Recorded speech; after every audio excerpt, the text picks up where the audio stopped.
The first time his lips touched mine, it was not under the safety of four walls or the privacy of night, but in the wild heart of the forest, where shadows clung to the tall trees and the breeze carried secrets only we dared whisper.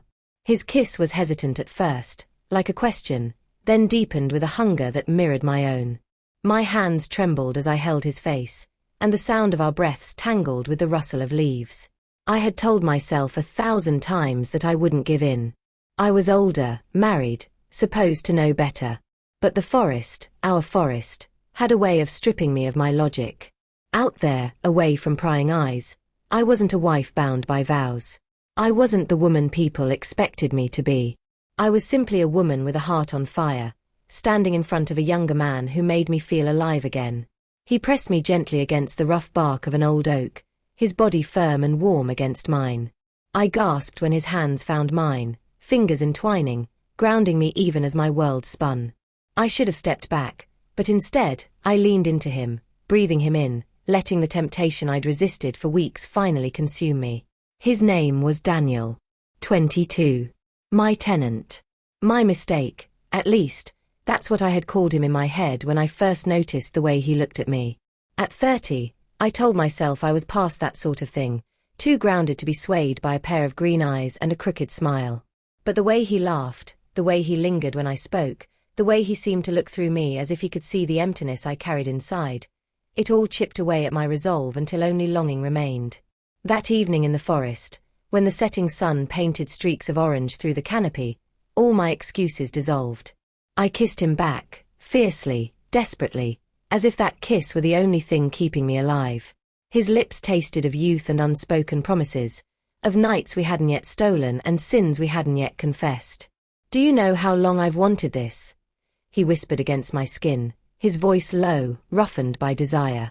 "Don't say it," I breathed, though my fingers clutched his shirt, pulling him closer. "If you say it out loud, it becomes real. And I don't know if I'm ready for real." But he kissed me again anyway, silencing every doubt with the kind of passion that made me forget I had any. We sank into the tall grass, hidden by the cloak of trees. The forest floor was cool beneath us, and the sky above was streaked with fading light. His touch was reverent, almost hesitant, as though he still couldn't believe I was letting him this close. I couldn't believe it either. Every brush of his lips along my neck sent shivers down my spine. Every sigh escaping my lips was both confession and surrender. I thought about my husband then, just for a flicker, and guilt clawed at me. But it was fleeting, drowned out by the reality of Daniel's body pressed against mine, by the way he murmured my name like a prayer. My husband hadn't touched me like that in years. Not with need, not with awe, not with the kind of intensity that left me breathless. When our eyes locked, I saw no judgment in his, no hesitation, just a hunger that mirrored my own. His fingers brushed a strand of hair from my face, and for a moment, the world was still. It was just us, wrapped in the secret heartbeat of the forest. "This isn't just a game for me," he whispered. "I don't care about the rules. I don't care about what people would say. All I know is, I want you." I closed my eyes, my chest aching with the weight of his words. Want. Such a simple word, yet it unraveled me completely. Because beneath the guilt, beneath the fear, beneath the tangled mess of right and wrong, I wanted him too. Our bodies fit together as though they'd been meant to, as though fate had been waiting for this very moment to pull us into each other's orbit. The forest seemed to hold its breath around us. Every sigh, every stolen kiss, every whispered promise was swallowed by the night, kept safe by the trees. Time blurred. I don't know how long we stayed there, minutes, hours, but when I finally pulled back, his face was bathed in the silver glow of the rising moon. His hair was damp with sweat, his lips swollen from our kisses, his chest rising and falling with the same wild rhythm as mine. I should have said it was the last time. I should have told him it couldn't happen again. But when his fingers brushed my cheek, when his eyes locked with mine, all I said was, "Tomorrow. Same place." And he smiled, soft, boyish, devastating, before leaning in to kiss me again. From that night on, the forest became ours. By day, I was the landlord, the respectable married woman who paid bills and made polite small talk. But by night, I was his.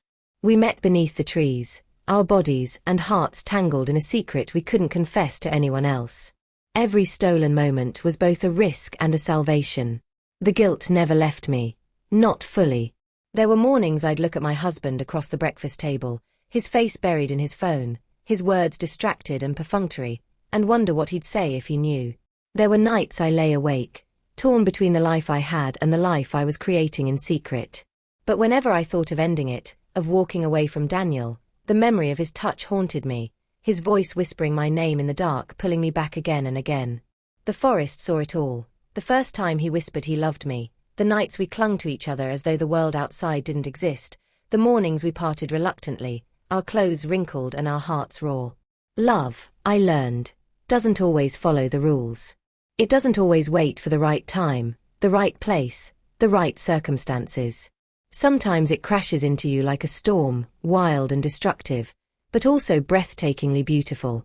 Daniel wasn't just a tenant anymore. He wasn't just a forbidden thrill.